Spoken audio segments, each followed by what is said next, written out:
Как би сметнал по японския метод 23 по 12? Какво е японския метод? Японският метод е визуален начин за умножаване на числа, чрез използването на линии и след това броене на пресичания на тези линии.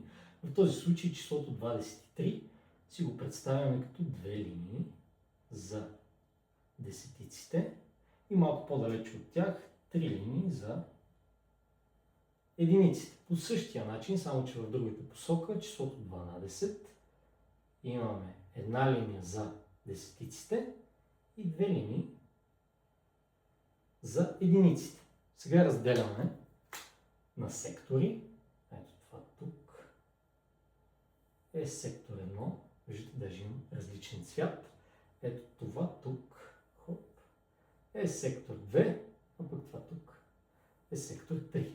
И както казах, сега броим пресичания. Тук в сектор 1 имаме 1, 2, 3, 4, 5, 6 пресичания.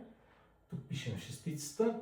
Във втория сектор имаме 1, 2, 3, 4 и 1, 2, 3.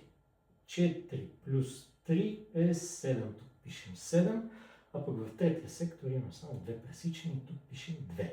Така че задачата 23 по 12 е равно на 276, сметнато по японския метод. Как беше чао на японски? Сайонара май за дълги сбогувания. Така че напишете в коментарите как е доскоро на японски. Чао!